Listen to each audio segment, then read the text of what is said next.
Penetapan tersangka untuk saudara LL itu ditetapkan tanggal 15 Desember 2025. Mungkin tahapannya Saya kira kalau status tersangka sebaiknya ya datang, tidak usah mengulur waktu.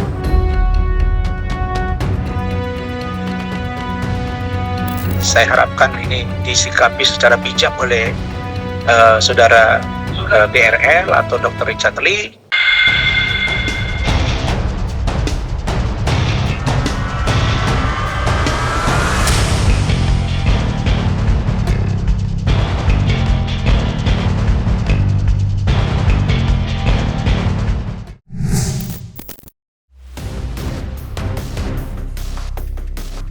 Polemik pertarungan hukum yang melibatkan Dr. Richard Lee dan seterunya Dr. Samira Farahnas alias Doktif tampaknya semakin bergulir panas. Usai sebelumnya Polres Jakarta Selatan telah menetapkan status tersangka untuk Doktif, kali ini giliran Dr. Richard Lee yang resmi diberikan status tersangka oleh Polda Metro Jaya. Berdasarkan penjelasan Kepala Subbidang Penerangan Masyarakat Polda Metro Jaya, penetapan tersangka kepada Dr. Richard sudah dilakukan per tanggal 15 Desember 2025. Dan selanjutnya, Dr. Richard dikabarkan akan menjalani pemeriksaan sebagai tersangka pada tanggal 7 Januari 2026 mendatang. Dilaporkan ya oleh pelapornya sebenarnya inisialnya HH, yaitu kuasa hukum dari saudari S, ya, yang melaporkan saudara LL yang saat ini sudah status sebagai tersangka, ya. Penetapan tersangka untuk saudara LL itu ditetapkan tanggal 15 Desember 2025. mungkin tahapannya Saya kira kalau status tersangka sebaiknya ya datang, tidak usah mengulur waktu. Menurut saya. Tinggal menghitung hari, Dr. Richard Lee akan menjalani pemeriksaan sebagai tersangka. Namun yang mencolok perhatian, sebuah kabar sumir justru berhembus dengan kencang, di mana kedua belah pihak dikabarkan akan bertemu langsung di Polres Jakarta Selatan pada hari ini guna membuka kembali pintu mediasi. Mengingat dalam perkara yang sedang berjalan, keduanya sama-sama telah berstatus tersangka.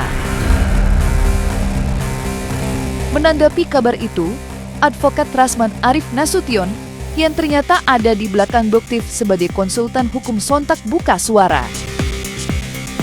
Lantas mungkinkah perkara tak berkesudahan ini berpotensi diselesaikan secara damai?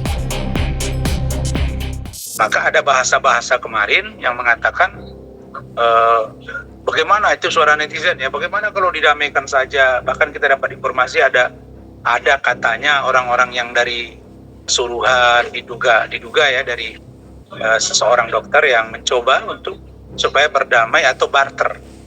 Lu tersangka di sana, gua di sini. Kira-kira gitu, ada yang membahasakan begitu ya, dugaan kita. Jadi kalau itu dokter detektif sudah bilang dengan tenang, Bang Rasman, gua tidak akan pernah mau berdamai. Gua tidak akan mau berdamai. Gua nggak mau berdamai 3 kali. Karena gua tahu urusan yang di Polres Jaksel itu urusannya kecil. Dan saya siap menghadapi. Tapi urusan yang di Polda Metro, laporan gua, walaupun diwakilkan kemarin kepada Saudara Haryadi sebagai kuasa pelapor, maka gua tadi bahasa dia gua nggak akan mau. Kenapa? Sana 2 tahun, di sini 12 tahun. Dan gua mau menyelamatkan banyak orang terkait dengan produk kecantikan. Kira-kira gitu. Saya harapkan ini disikapi secara bijak oleh saudara DRL atau Dr. Richard Lee, dan saya berharap ini bisa berjalan dengan baik. Sudah bulat benar nampaknya keyakinan Doktif untuk melanjutkan perkara ini hingga ke ujung cerita. Buktinya, isu perdamaian yang baru tersebar saja sudah dibantah tegas oleh pihaknya. Keyakinan Doktif yang enggan berdamai sendiri tentunya tidak dapat dilepaskan dari potensi hukuman penjara yang menanti dirinya dan Dr. Richard. Yang mana, Doktis terancam hukuman penjara 2 tahun penjara, sedang Dr. Richard berpotensi dibuai hingga belasan tahun bila terbukti melakukan pelanggaran bidang kesehatan dan perlindungan konsumen. Lantas mungkinkah Dr. Richard berpotensi dijemput paksa bila tidak kooperatif? Ya iya dong. Oke. Saya saja masih ancaman hukum 4 tahun. Itu pasal 27A itu undang-undang yang berlaku 2024 kalau saya nggak salah. Itu yang berlaku ya. Bukan KUHP KUHP yang baru, itu sebelumnya sudah dirubah. Jadi pasal itu tadinya 27 ayat 3. 45 ayat 3. Sekarang 27A. Pasal 27A. Ancaman hukumannya 2 tahun. Saya saja yang ancaman hukumannya 4 tahun nggak bisa ditahan. Bagaimana 2 tahun bisa ditahan? Tapi untuk DRL, ancaman hukuman 12 tahun, ya itu sangat memungkinkan. Penyidik menggunakan hak subjektivitas, itu bahasanya. Hak subjektivitas penyidik. 1, untuk menahan seseorang. 1, apabila si tersangka ya diduga atau dapat ya atau diragukan dia tidak melarikan diri, atau diragukan dia akan mengulangi perbuatan yang sama, speak up ini itu dan lain-lain, produk dan lain-lain, dan atau melarikan diri. Paham ya? Mengulangi perbuatan yang sama, kemudian menghilangkan barang bukti, kemudian melarikan diri. Kalau 3 ini dianggap penyidik berpotensi untuk dilakukan oleh si tersangka, maka penyidik diberi kewenangan oleh undang-undang untuk menahan yang bersangkutan. Ya kita lihat nanti dari gimana dari kawan-kawan penyidik. Ya, yang pasti kalau nanti panggilan kedua dia tidak hadir, maka akan dikeluarkan surat perintah penjemputan pada tersangka. Kalau jemput paksa itu, kalau 2 kali dia dipanggil tidak datang tanpa alasan yang jelas dan patut, bisa dijemput paksa. Tapi saya yakin Richard Lee sudah berpengalaman kasus Palembang yang saya tangani dulu, yang saya tangguhkan dulu, ya. Tak mungkin lah dia. Toh dia juga sudah tinggal di Jakarta. Memang ada rumahnya di Palembang, tapi dia juga sering di Jakarta. Saya yakin Richard Lee pasti akan datang. Gak mungkin lah. Saya yakin dia juga tegar kok. Kan seorang tersangka belum juga pasti menjadi seorang terdakwa, belum juga pasti menjadi terpidana kan. Tapi dalam konteks penegakan hukum sekarang, sesuai dengan pasal yang disangkakan, dapat ditahan oleh penyidik, baik oleh kepolisian maupun kejaksaan. Sementara laporannya berjalan di Polda Metro Jaya, Doktis juga tengah mempertaruhkan nasib hukumnya. Ya, Doktis telah ditetapkan sebagai tersangka atas laporan dugaan pencemaran nama baik yang dilayangkan Dr. Richard. Namun hingga sampai saat ini, belum ada perkembangan signifikan dari perkara tersebut. Lantas seperti apakah penjelasan Rasman Arif Nasution soal perkembangan terbaru perkara Doktis di Polres Jakarta Selatan? Tadi saya ditelepon Dr. Samira, kemudian kita diskusi, saya beri advis hukum, dan memang kita sedang ikuti untuk perkembangan yang ada di Polres Jaksel tentang panggilan terhadap beliau sebagai tersangka di Polres Jaksel. Laporan DRL atau Richard Lee itu sedang kami tunggu. Nah, infonya begitu ya. Apakah suratnya itu masuk tadi, saya nggak tahu. Karena ini juga ada saling lapor, misalnya dokter detektif dengan SS juga itu akan ini diperiksa tanggal sekian, doktif yang si SS-nya akan diperiksa juga. Jadi ini bergayung sambut ini. Ini lapor. Kalau saya bisa sebut ini ada 3 kasus, melibatkan 2-3 orang. Tapi prinsipnya Dr. Samira sangat siap untuk hadir. Untuk penanganan Dr. Richard Lee sebagai pelapor dan terlapor ya Dr.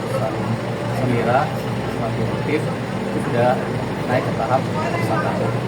Kalau ini terkait untuk pencemaran nama baik Undang-Undang ITE pasal 27A. Untuk naik status tersangka pada tanggal 12 Desember 2025. Itu sehubungan dengan laporan DRL, saudara DRL di Polres Jakarta Selatan, yang mungkin beberapa bulan lalu kita ketahui bahwa tahapnya ditingkatkan ke penyidikan.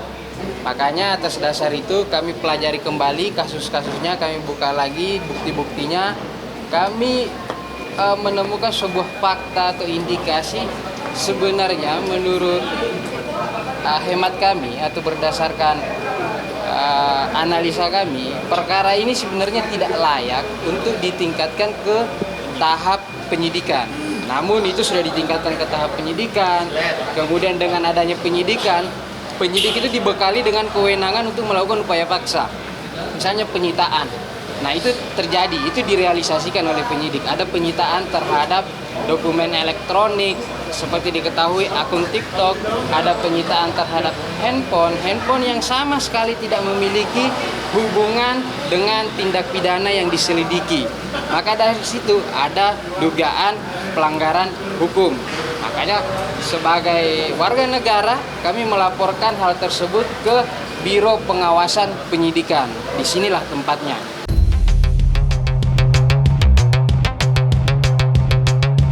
Di sisi lain, kemunculan Rasman Arief Nasution dalam perkara ini tentunya berhasil menyita perhatian. Dan dalam kesempatan yang sama, advokat asal Sumatera Utara itu lantas memberikan penjelasan detail soal posisinya di dalam tim kuasa hukum Doktif. Rasman menuturkan bahwa dirinya tidak menerima surat kuasa dari Doktif terkait semua perkara yang tengah berjalan. Meski begitu, Rasman memiliki posisi sangat penting, yakni menjadi supervisor yang memantau dan menyusun rencana dari langkah yang akan ditempuh Doktif dalam semua perkara hukumnya. Saya sesungguhnya adalah menjadi supervisor atau ikut yang mensupervisi beberapa laporan-laporan Dr. Samira atau dokter detektif terkait dengan beberapa laporan beliau, dan salah satunya adalah laporan terhadap saudara Dr. Richard Lee ya. Saya tidak bisa bilang kuasa hukum, tapi saya supervisor dari kasus yang baik yang menimpa beliau dilaporkan, baik sebagai pelapor. Udah tafsirkan saja. Oke. Berarti Tapi secara struktural dalam kuasa hukum yang langsung tertulis saya kuasa hukum dan lain bla bla bla, nah itu tidak. Tapi saya supervisor dari semua permasalahan. Jadi dia itu punya suami juga dokter hukum. Oke, sahabat saya. Oke, Bang Nasrullah. Dari semua persoalan hukum beliau yang beliau laporkan, baik sebagai terlapor, baik sebagai pelapor, saya ada di dalam. Tapi saya non-struktural. Paham ya? Kalau mau dibilang saya sebagai seorang tim pemikir dalam urusan hukum beliau, di luar suaminya, di luar tim hukum kantor suaminya, ya jelas ya. Ini di samping saya ini ada Faisal Ramadan Hasibuan, lawyer saya. Kemudian ini ada saudara David Richard Simanjunta, ini di PR saya, kantor saya. Jadi kita memantau semua kasus ini. Ya, terima kasih kepada Doktif yang sering diskusi dan konsultasi dengan saya dan menunjuk saya sebagai advisor beliau dalam bidang hukum di luar suami dan tim hukum kantor hukum suaminya. Begitu. Selain itu, Rasman Arief Nasution pun memiliki pengalaman berhadapan dengan seteru Doktif, yakni Dr. Richard Lee. Seperti diketahui, keduanya sempat menjalin hubungan profesional ketika Rasman mendapatkan kuasa untuk mendampingi Dr. Richard Lee dalam satu perkara beberapa tahun yang lepas. Akan tetapi Rasman pun menegaskan bahwa kehadirannya di perkara ini bukan bentuk balas dendam. karena hubungannya dengan Doktif hanya sebatas profesional sebagai advokat dan klien. Tapi saya tidak mau ya dianggap statement saya ini sebagai balas dendam saya kepada Richard Lee. No, saya tidak sekotor itu. Karena saya harus bisa memilah sebuah persoalan pribadi dengan urusan hukum. Paham ya? Dan saya tidak terbiasa dengan itu. Kalau saya mau, ini sudah saya laporkan ini. Kan dulu salah satu pelapor saya ijazah palsu kan Richard Lee. Ya, Samsul Caniago, Evi Susanti, DPP KAI, banyak orang. Tapi saya belum lakukan. Belum ya. Nah, kalau mereka punya etikat baik, saya mungkin tidak lakukan. Tapi kalau saya lihat tidak beretikat baik, ganggu-ganggu ya saya laporin. Dan itu pasti jalan tol. Karena sudah SP3. Saya tinggal laporin, mereka itu membuat laporan palsu. Selesai sudah. Kira-kira begitu.